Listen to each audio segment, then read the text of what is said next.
Hello everyone. Thank you for standing by and welcome to our webinar, Twin Pregnancies, Updates and Care. My name is Nancy Holtzman. I'm the Vice President of Clinical Content and Online Learning here at IsisParenting. I'm also a mother-baby nurse specialist and board-certified lactation consultant. During today's presentation, all participants will be in a listen-only mode. However, you can submit questions to us at any time by typing them in the chat feature located to the left of your screen. We've incorporated many of the already submitted questions into the presentation and will take additional questions at the end of the presentation as time permits. Today's webinar is being recorded and you will receive a link to the recording by email tomorrow along with additional resources. So if you miss something or need to step away for any reason, that's okay.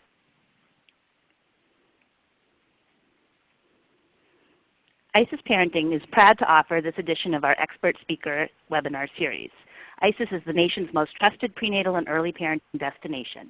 We partner with hospitals to provide innovative programs, classes, and services for childbirth, breastfeeding support, and infant-toddler sleep, as well as early parenting education and developmental programs. We offer classes and a highly edited selection of products for expecting and new families online and in our 13 centers located in Boston, Massachusetts, Atlanta, Georgia, and the Dallas-Fort Worth areas. Visit our website at isisparenting.com to learn more. As I mentioned, I'm Nancy Holtzman, and I'll be your moderator today. With me today from IsisParenting is my colleague Chris Just. Chris is a certified nurse midwife with over 20 years of maternity care experience in educational and clinical roles. Chris oversees the clinical components of ISIS prenatal education programs and is actively involved with hospital partnerships and community outreach. Welcome, Chris. Thank you, Nancy. It's my pleasure now to introduce to today's speaker, Ben Hamar. Benjamin Hamar is a board-certified maternal-fetal medicine specialist, a fellow of the American College of Obstetrics and Gynecology, and co-founder of Boston MFM. Dr. Hamar received his undergraduate degree cum laude from Dartmouth College and medical degree from NYU School of Medicine with high honors. Dr. Hamar completed his residency at Beth Israel Deaconess Medical Center and fellowship training at Yale University. He is now a clinical assistant professor of obstetrics, gynecology, and reproductive biology at Harvard Medical School. Dr. Hamar has interests in ultrasound diagnosis, antenatal procedures such as amniocentesis, CVS, fetal transfusion, and fetal reduction in managing pregnancies in women with complex medical conditions.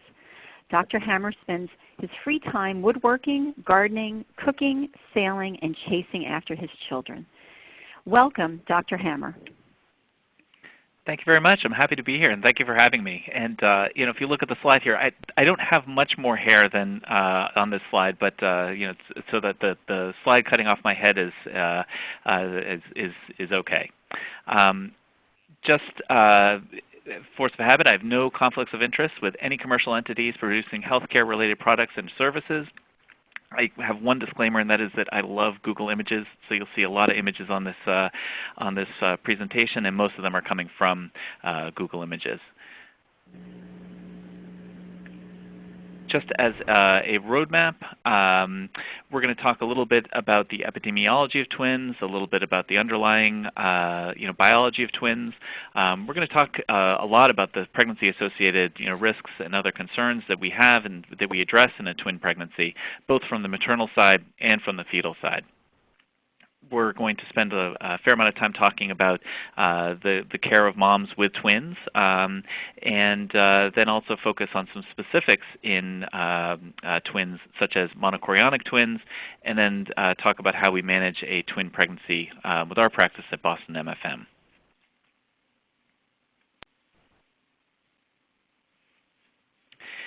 For twins, the overall incidence of twins is about 12 in 1,000. And those are split up between identical twins and fraternal twins.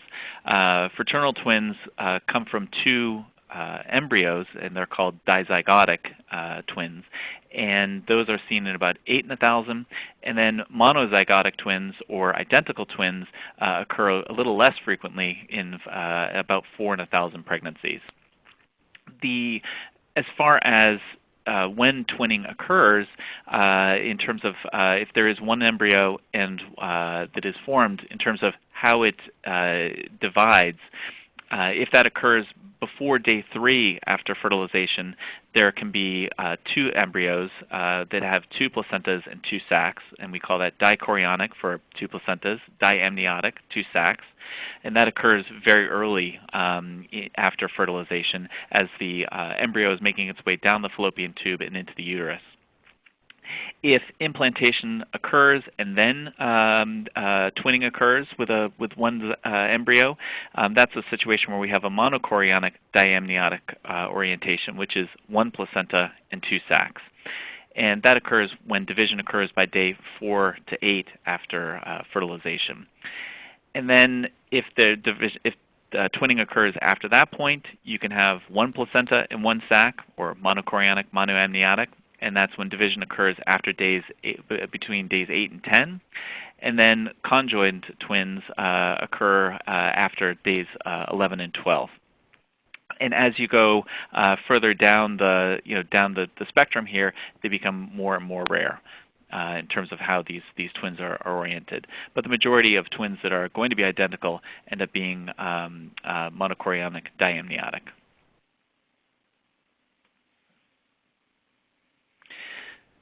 So if we have dichorionic diamniotic twins, it usually comes from 2 eggs and 2 sperm, which leads to 2 babies inside the uterus with 2 separate placentas, 2 separate sacs, and a rather thick membrane between the twins. And that's one of the ways that we can help to figure out by ultrasound whether twins are identical or fraternal. And we'll look at some pictures a little bit later. If twins come from one embryo with 1 egg and 1 sperm, it leads to a situation where there is a shared placenta between the twins. But again, if twinning occurs in that intermediate point in time, you get 2 separate sacs, so the babies are in 2 separate sacs. And then the membrane ends up being significantly thinner because there's no chorion between the 2 amniotic sacs. And that leads to a thinner membrane, which is one of the ways that we can tell the difference between a mono-di twin set and a di-di twin set. And then if the twinning occurs even later, you get monozygotic twins, monochorionic, monoamniotic, and that's where they are in the same sac with sharing a same sac with 1 placenta.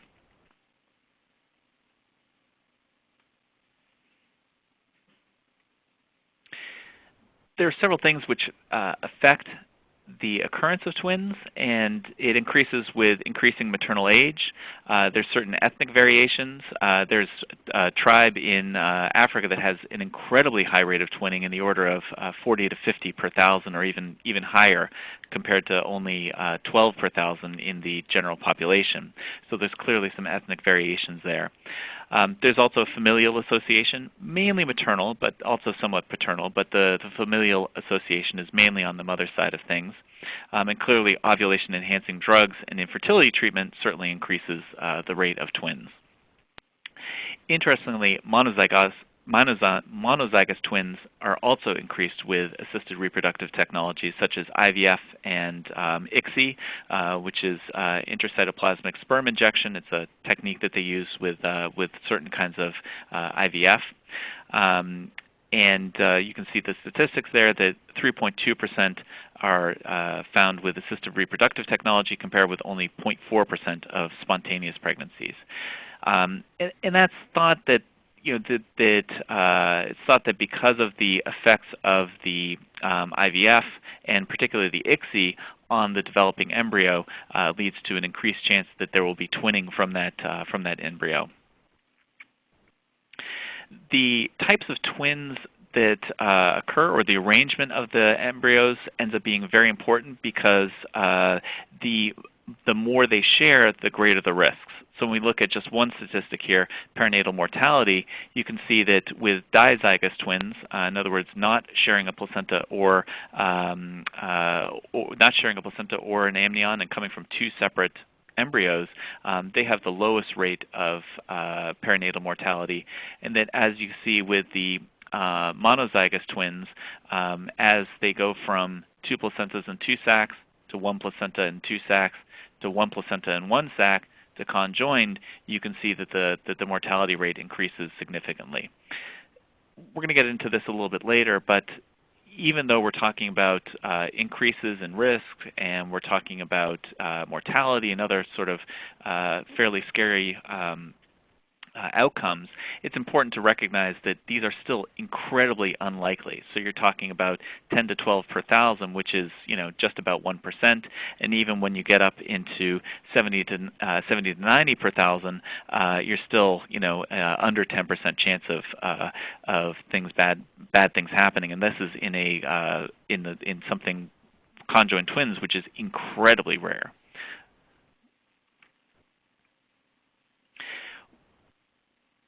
One of the things that we talk about with mono twins is the chances that the cords can become entangled and create sort of almost like a macrame of the umbilical cords, which clearly increases the risks for the babies. Both these babies did survive, but at the time of the C-section, you can see that the umbilical cords were markedly wrapped around one another.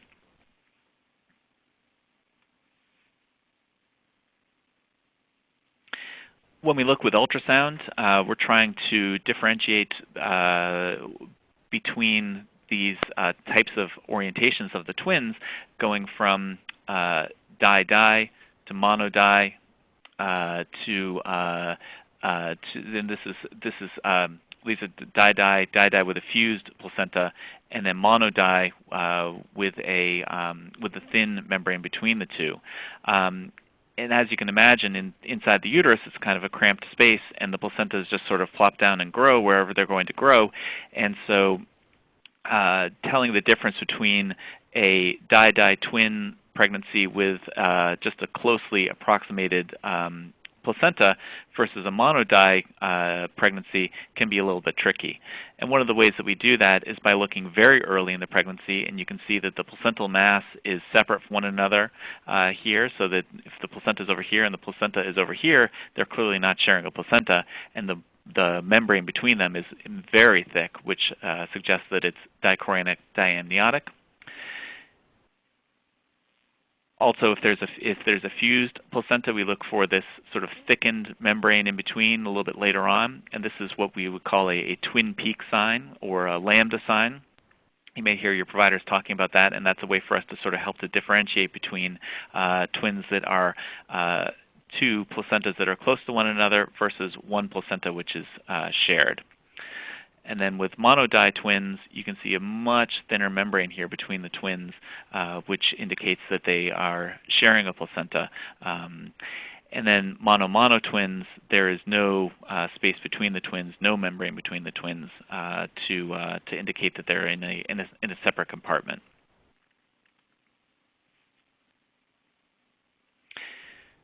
As far as twin pregnancies, they are at increased risk for just about every complication except post-dates, which is late delivery. They're actually at increased risk for preterm delivery, but they're pretty much at risk for every other complication in the pregnancy, both maternal and fetal. Twin pregnancies are considered to be a high-risk condition, but that doesn't necessarily mean you have to be cared for by a high-risk specialist. Most twin pregnancies involve high-risk specialists at some point in the twin care, but can be easily managed by a generalist OB/GYN with some assistance by a maternal-fetal medicine specialist or other specialists somewhat through the pregnancy. It's important to remember, again, with all of this, that most twin pregnancies have no issues.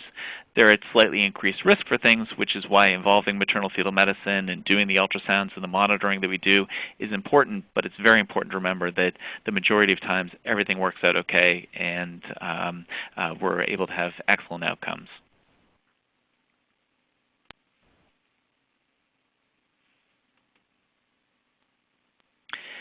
In terms of the maternal risks, we talk about maternal mortality being 2 to 3 times increased, and morbidity 7 to 10 times increased compared to a singleton pregnancy. And again, I'm going to keep coming back to this, but overall still a very low probability that something bad will happen. But in obstetrics, we deal with very rare occurrences in a very sort of high stakes scenario with pregnancy, and so we want to make sure that we optimize things as best as we can to minimize the chances for bad things to occur. Hypertension is one of the things that your providers are going to be watching very closely for in a twin pregnancy, and it occurs in 20 to 40% of twin pregnancies and can occur quite early in a pregnancy compared to a singleton pregnancy. And that can have effects on how the pregnancy is managed and on some of the risks that the providers will be looking for. Hemorrhage or bleeding occurs more commonly, both by uterinatony, which is a relaxation of the uterus or a failure of the uterus to contract after delivery. You can envision that with a twin pregnancy with the increased volume with a twin pregnancy at term, it's going to be hard for that uterus to contract all the way down and stop the bleeding. So there's a little more chance that atony can occur. And the OB providers have some very specific techniques to be able to deal with that. Also, bleeding can occur from placental issues. If you have 2 placentas, there's twice the chance that the placenta could be sort of in a place that's going to cause bleeding, like a placenta previa, or that the placenta may have issues and cause separation, such as an abruption. Also, the increased demands on the mom's body lead to increased chances for anemia or other metabolic effects. So there are some specific nutritional recommendations that we make, and I'll go into those a little bit later. Gestational diabetes is a little bit more common because of the fact that there is more placenta. With more placenta, there's going to be more of an effect on the mom's sugar axis and more of a chance that the mom may end up with a gestational diabetes-like picture. And then also a higher rate of cesarean delivery with twins, either because of complications or other things that are happening in the pregnancy, or where the placentas are located, or just because they may not be in the right position to deliver vaginally.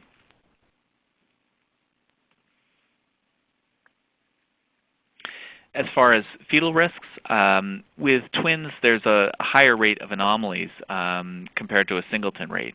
Now part of this is the fact that there are 2 babies in there, so there's twice the chance that there could be something awry with the way that they're developing. But it's thought that the twinning process itself is thought to be almost like we call it a teratogenic event, where it increases the chances for birth defects to occur. And it's thought that in that twinning process, it increases the chances for other abnormalities to occur. And we see that by the fact that the rate of anomalies is higher in monozygotic twins than in dizygotic twins. So in identical twins, there's a higher chance that an abnormality could occur compared to fraternal twins. And it's important to note that when we talk about identical, we're talking about genetically identical. So the blueprint that sets forth those babies is the same, and then it's a question of how that blueprint gets put into practice. And how it gets put into practice is how there can be differences in abnormalities and other things. Clearly, the things that we talk about with twins are the risks for prematurity. We're going to talk about that on the next slide in terms of the gestational age of delivery. There is an increased risk for placental problems. We mentioned that before, that the placenta previa or abruption, as well as low birth weight. 25% are born at less than the 10th percentile, and 55% are born less than 2,500 grams.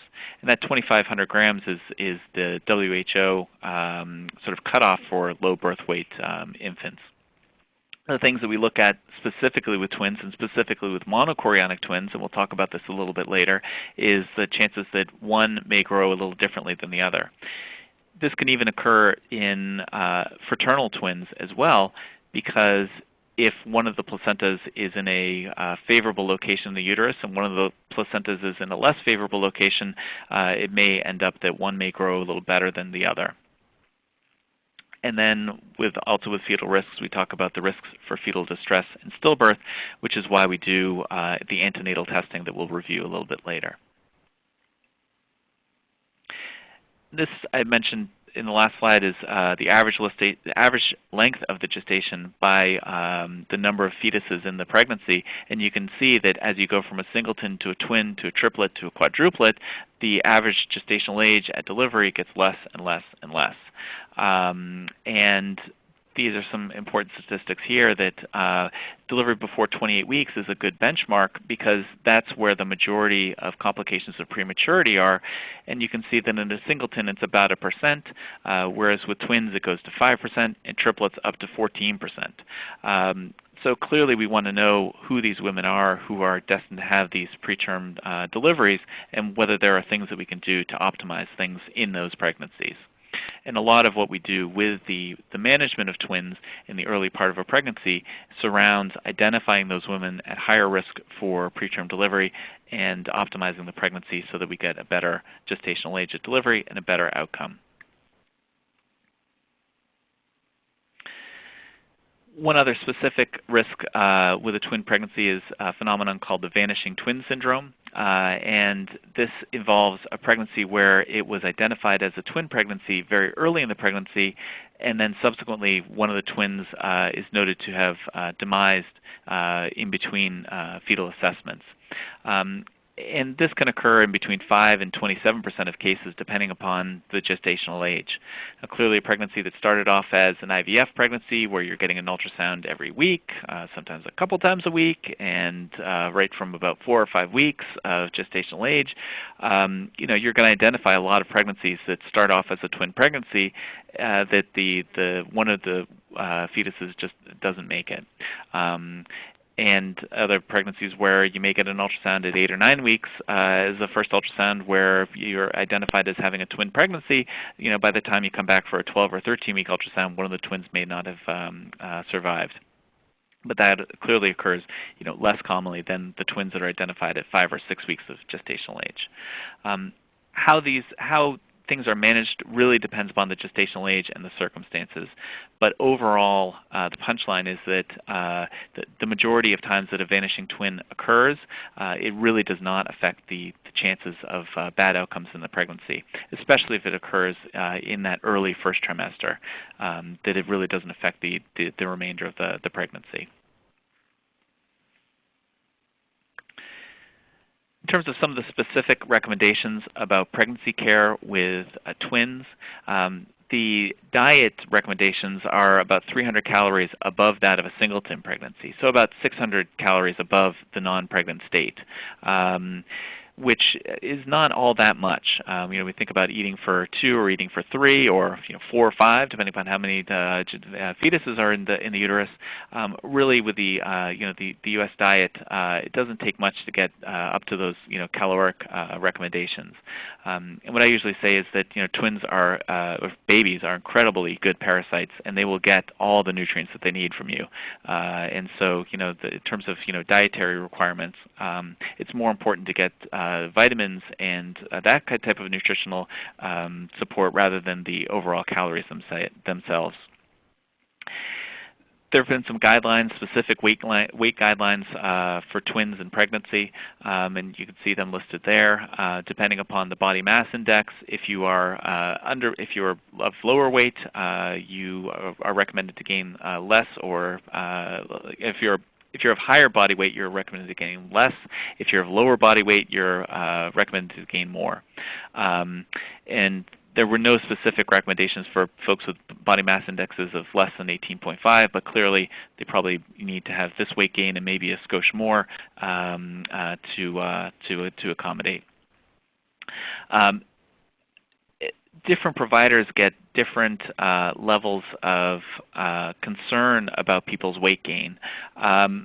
With twins, with pregnancies that we follow, I tend to get less fixated on their weight gain in the pregnancy because we're going to be following the baby's growth. The weight gain becomes important later on because we can tell whether a woman is developing preeclampsia or at risk for developing preeclampsia by how much weight they're gaining and whether they've got fluid and edema. But as far as weight gain requirements or underweight gain requirements, I tend to get less fixated on that. In terms of vitamins, it's recommended to get about 1 milligram of folate. Just to compare with a singleton pregnancy, it's about 0.4 milligrams or 400 micrograms. Most vitamins have at least 1 milligram. Most prenatal vitamins and most multivitamins in general have at least 1 milligram of folate in them. So those should be enough for both a singleton pregnancy as well as a twin pregnancy. Specific recommendations for iron are about 30 milligrams in the first trimester and 60 milligrams in the second and third trimesters. Iron can be fairly constipating, as you probably know, and it's not so tolerated with our GI systems. So in the early part of pregnancy where women get a significant amount of nausea, especially with a twin pregnancy, compounding that with a big horse pill of a vitamin might not be the best thing. But as long as you're getting your iron in later on in the pregnancy, and as long as you're getting that folate in early in the pregnancy, you should be okay. As far as chromosome screening, zygosity becomes an important factor. In other words, are they identical or not?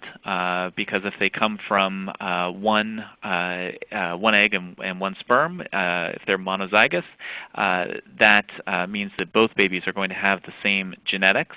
Whereas if they're fraternal, they're going to have separate genetics since they're coming from separate egg and separate sperm.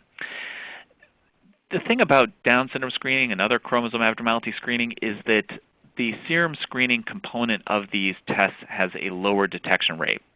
So this is true of the first trimester risk assessment, the sequential screen, which is basically the first trimester risk assessment plus a later blood test, or the quad screen, which is just the more traditional blood test for Down syndrome screening. They all have a serum component which comes from the fetal compartment and or from the placenta. So that if you have a larger placenta in the case of a mono-di twin set, or if you have two separate placentas in the case of a di-di twin set, you're going to have a component from both babies sort of mixed in there. So it ends up being a less sensitive indicator, and that affects how these tests perform. Recently, the non-invasive prenatal testing has come out, and that's a whole other talk in and of itself. But several vendors have twin screening options. It ends up being a fairly complicated testing and counseling, and your providers will either talk with you about it or set you up with a maternal-fetal medicine specialist to talk about that as well. This is an incredibly rapidly changing part of diagnosis these days, and almost weekly to monthly there's new things that are coming out. So we're continually updating our information and the information that we're providing for our patients. With ultrasound has a slightly lower detection rate in a twin pregnancy because there's more baby involved. And the one twin can obscure images from the second twin, so there's a slightly lower detection rate for abnormalities in a twin pregnancy, but not substantially so. Amniocentesis and chorionic villus sampling end up being diagnostic testing options for folks. And generally, if people have higher risks or histories that are suggestive of chromosomal abnormalities, or if they have had serum screening or non-invasive prenatal testing that gives them a higher risk, they will opt for, sometimes they'll opt for either an amniocentesis or chorionic villus sampling to get definitive genetic information. And there we're sampling one baby or the other baby, or sometimes both babies, so that we're getting specific genetic information for one or both of the fetuses.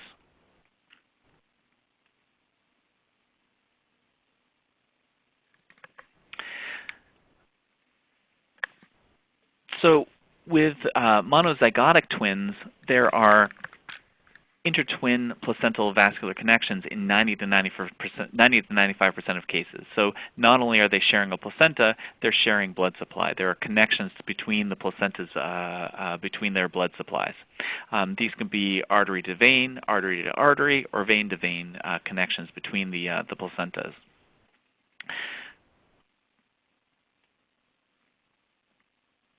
Most times they are balanced off in that the connections going from artery to vein one way go to artery to vein the other way, and artery to artery and vein to vein, they all sort of balance off. But about 15 to 25% of the time, or 15 to 20% of the time in monochorionic twins, it can be unbalanced and lead to a situation called twin-to-twin transfusion syndrome. This is most early picked up with discordant weight and fluid. One baby will be bigger, one baby will be smaller, one baby will have more fluid, one baby will have less fluid, and cue us in that something is going on with that placental sharing of blood flow. In general, the earlier it develops, the worse the prognosis, and part of this is the earlier it's picked up, the more significant the discord between the twins in terms of the blood flow, but also it represents clearly a much earlier pregnancy and a much longer gauntlet to run in the pregnancy. This imbalance can ultimately lead to high drops or sort of a cardiac failure in one baby, and in the other baby can also lead to failure as well, because that baby is sort of pumping all of its blood flow away from it. The big thing here that we get concerned about is that there's a risk of brain impairment if one of the twins dies in this circumstance. Just representing this blood flow with a little bit of a cartoon diagram, you can see the twin A and twin B are pretty happy right here. They've got their own individual little placentas here and individual little placentas here, and that the artery to artery, and arteries here are in blue because the fetal arterial system going out to the placenta has low oxygen, so I represented them in blue here. Whereas if you look at the anatomic diagrams and anything else with adult circulation, as you know, the arteries are always going to be in red and veins are in blue, but this is a deliberate mix-up here in my case.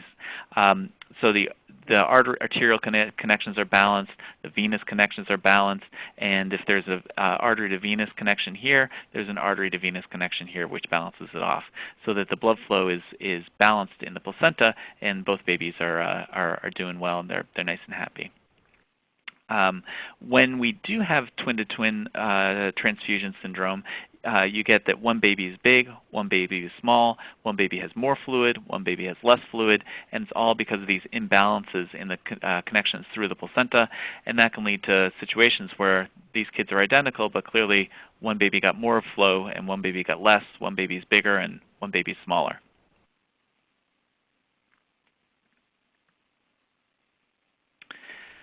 We stage the twin-to-twin transfusion syndrome, and you'll hear your providers, if you do have identical twins, talk about this, and we look for situations such as stage 1 where there's polyhydramnios and oligohydramnios, in other words, more fluid and less fluid, and this sort of is the sort of pickup that something is going on with that blood flow. Stage 1, though, the donor bladder is still visualized, so the baby who is pushing the blood flow away from it still has enough blood volume to make adequate urine, and so has enough is making urine to form a bladder. We also look for the stomach in the donor as well as the recipient to make sure that both babies are able to and have enough fluid to swallow and create a stomach bubble.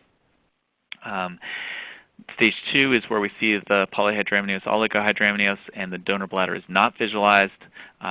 Stage 3 is where we start to see changes in the umbilical blood flow through the Doppler ultrasound. Stage 4 is where we start to see that the babies are not so happy and they're showing signs of fluid in some of their tissues, and we call that high drops.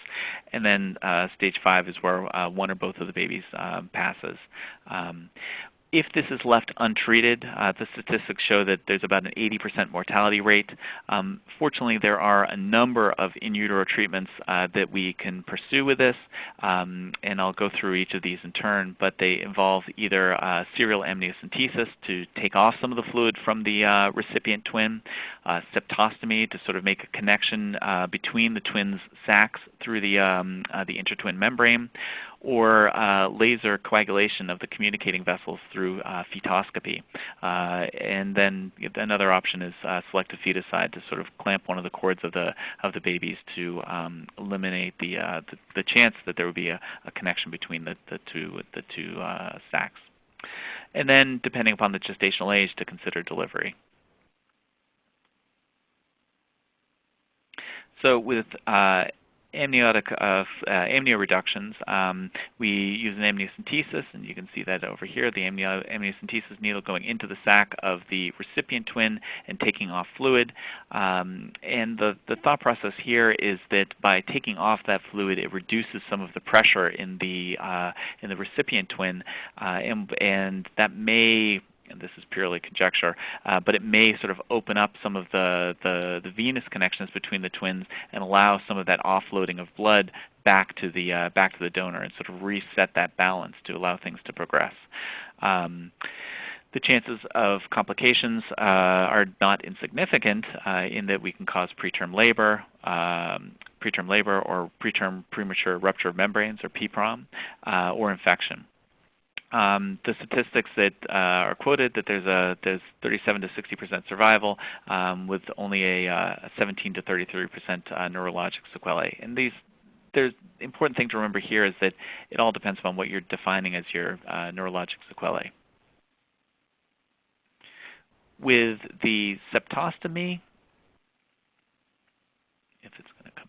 Yeah, with the septostomy, basically you're taking a device, either a needle or another device and sort of poking a hole between the twin sacs. And that allows sort of communication of the fluid back and forth between the twins, and allows the extra fluid from the recipient to flow back into the donor and allow things to sort of reset in that fashion.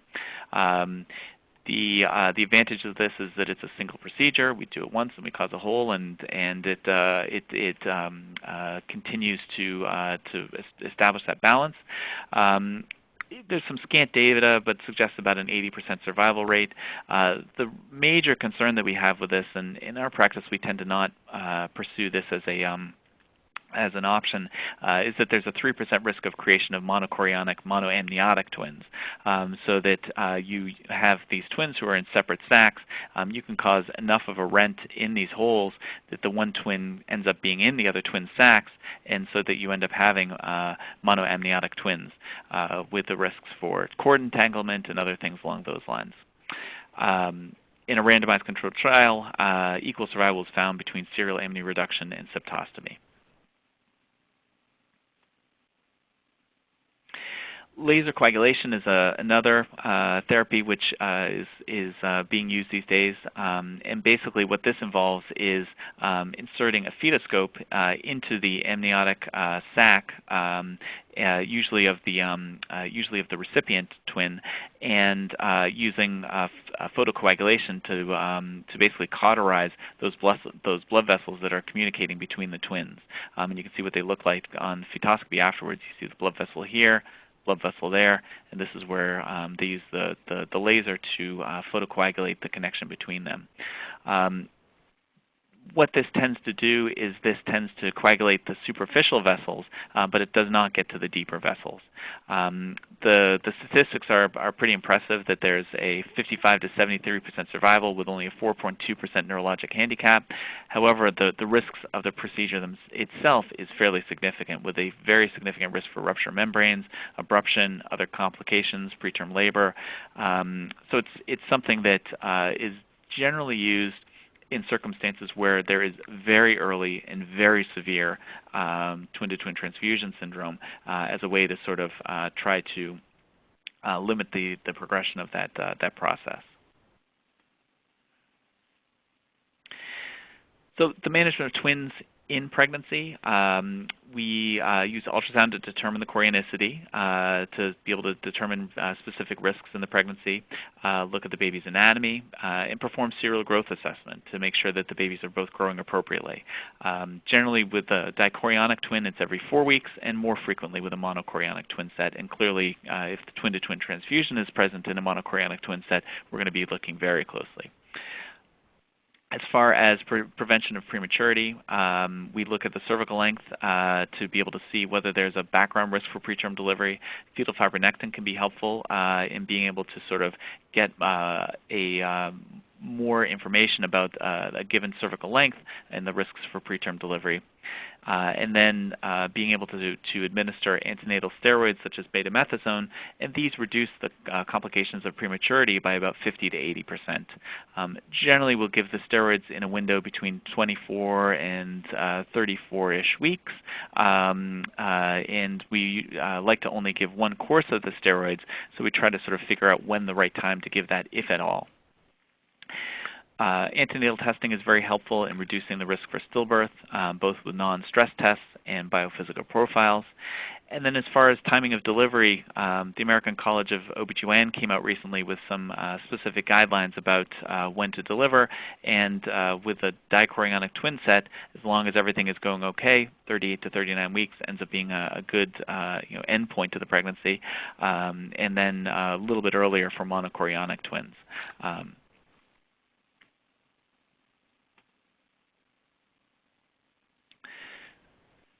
As far as other therapies, twins clearly represent a high-risk pregnancy with many variables, and it ends up being fairly difficult to study how effective these therapies are. So with a singleton pregnancy, we can give progesterone, we can perform a cerclage. There's a number of other therapies that we can pursue to reduce the chances of a preterm birth and improve the outcomes in the pregnancy. But with twins, progesterone has not been shown to be beneficial, either vaginal or intramuscular progesterone. And cerclage, this is a sort of a moving target, whether a prophylactic versus an ultrasound-indicated cerclage, but that too has not been shown to be quite as effective as in a singleton pregnancy.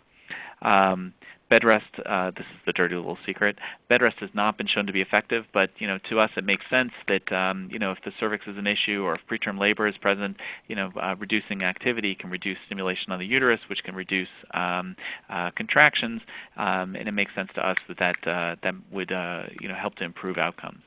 And tocolytics or anti-contraction medicines have been shown to be helpful in being able to get the steroids on board, but long-term tocolysis still is elusive in a twin pregnancy.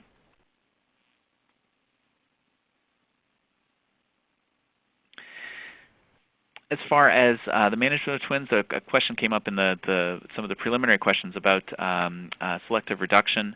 In twins where there is a higher order multiples, triplets, quadruplets, quintuplets, higher, considering a first trimester fetal reduction may be helpful because it does reduce the complication rate. It necessarily reduces from a higher order multiple down to twins or a singleton, but in couples where the right choice for them is to reduce the chance for complications, it can be a helpful therapy.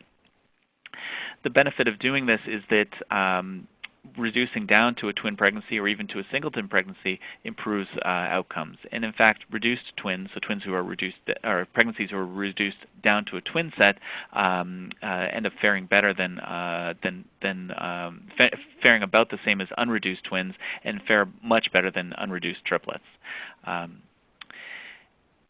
The big thing to consider, though, is with a reduction, there is a rate of pregnancy loss due to the procedure itself, which is not insignificant.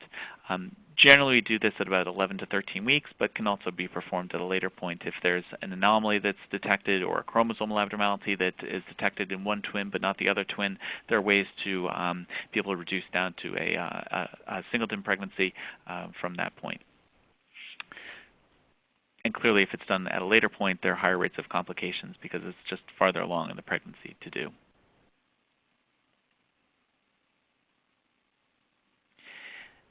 As far as how the babies are born, the majority of twins at term are both head down, so vertex presentation is head down.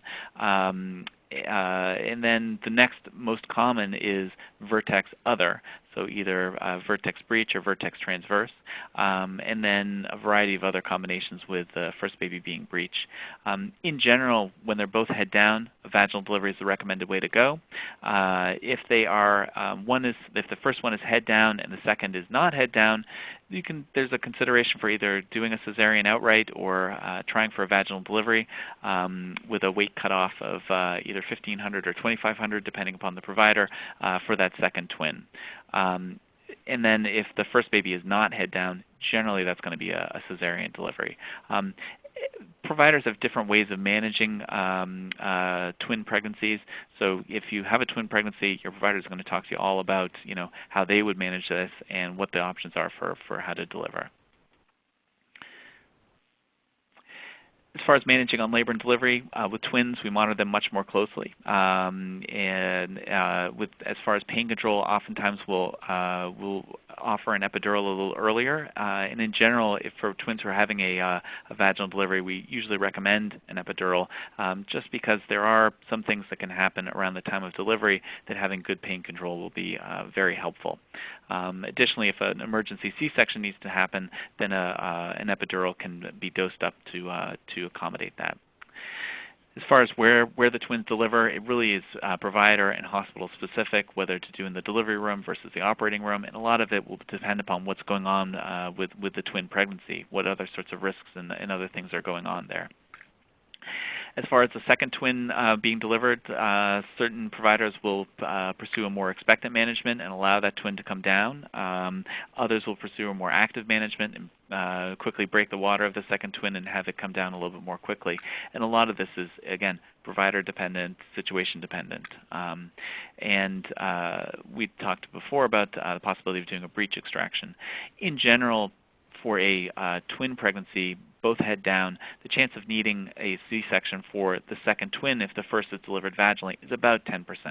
And a lot of times that will happen because either the uterus will have a very strong contraction that the second baby doesn't like, or as the second baby is waiting to come down, the placentas may start to separate, which may necessitate us to deliver the baby more quickly than the woman could push the baby out. As far as the Boston MFM algorithm, generally what we do is we do an early ultrasound for chorionicity and dating to really establish how far along the pregnancy is, do early risk assessment, the nuchal translucency, and some variety of screening. We do an ultrasound at 18 weeks to look at the baby's anatomy, and then we follow serial ultrasounds. And I mentioned that before, about every 4 weeks with the dichorionic twins and every 2 weeks or sooner with monochorionic twins.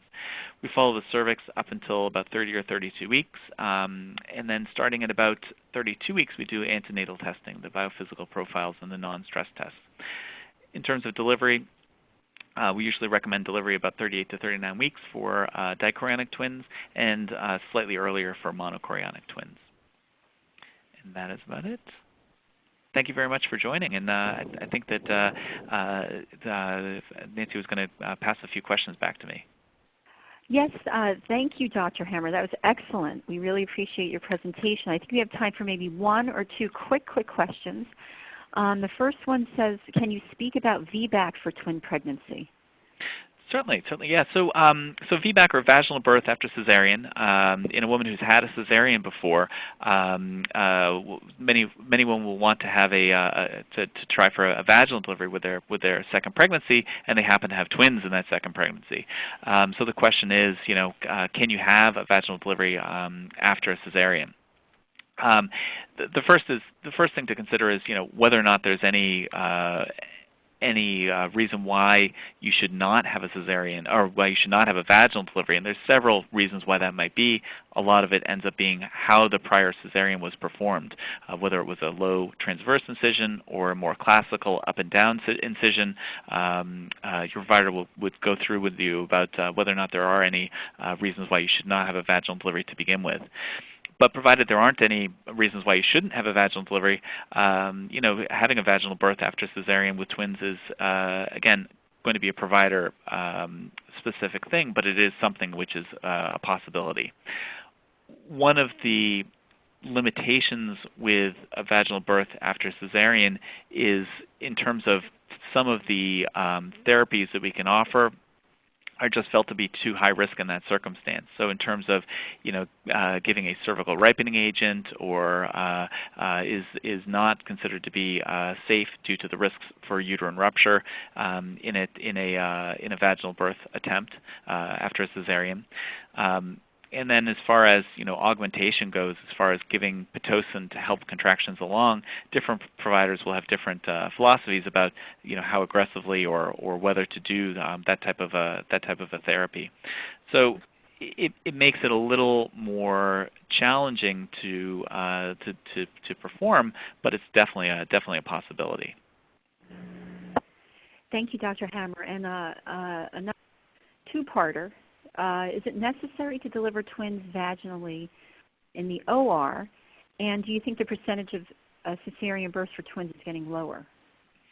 Certainly. So, as far as where the babies are born, a lot of that is going to depend upon the provider comfort level with where the scenario should be, with the specifics of the hospital system in terms of where they're comfortable with delivering the babies, and it also depends upon what's going on in the pregnancy. So if there is the second baby is not head down, maybe delivering in the operating room might be a little bit better, because if that baby does come down sideways, or another presentation that is not compatible with delivering vaginally, it may be helpful to be already in the operating room where the providers can change gears very quickly and do a cesarean.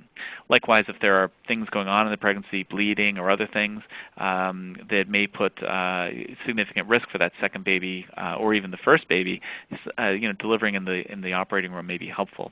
But certainly, delivering in the delivery room is definitely possible as well. But this is something that providers would talk to you more specifically about. And as far as whether the C-section rate is increasing for twins, the C-section rate in general in the U.S.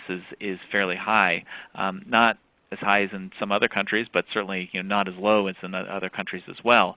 And I think that we're seeing more twins in general due to IVF and other types of therapies. And so there may be a perception that the C-section rate is increasing in those twins. But as far as whether it's increasing specifically in multiple gestation, I just don't have the information.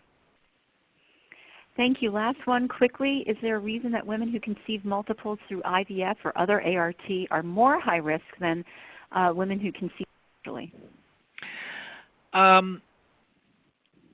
That's a tough question to answer. And women will go through assistive reproductive technologies for a number of different reasons. And some of those reasons end up being things that increase the risks for complications in prematurity. So as women get older in their childbearing, there are increased risks, and we do have good statistics for that women who are over 35, over 40, over 50, clearly those risks increase as women get older. And clearly, fertility decreases as women get older, so more of those women are getting pregnant, and they're getting pregnant because of age. There are other women who have certain endocrinology concerns or other conditions which impact their fertility, and they may be an otherwise low-risk women in terms of their health and in terms of their pregnancy risks. And the fact that they got pregnant through IVF doesn't necessarily make them at increased risk. But it's a very complicated question to get a blanket answer for, and this would be something that your provider would be talking with you more specifically about in the course of the pregnancy. Great. Well, thank you so much. We've now come to the end of our presentation. Remember to check your email for the presentation recording, which we will be sending out tomorrow. And again, thank you so much for sharing this information with our audience, Dr. Hammer. And thanks to everyone for attending. We hope to see you at another ISIS online event soon.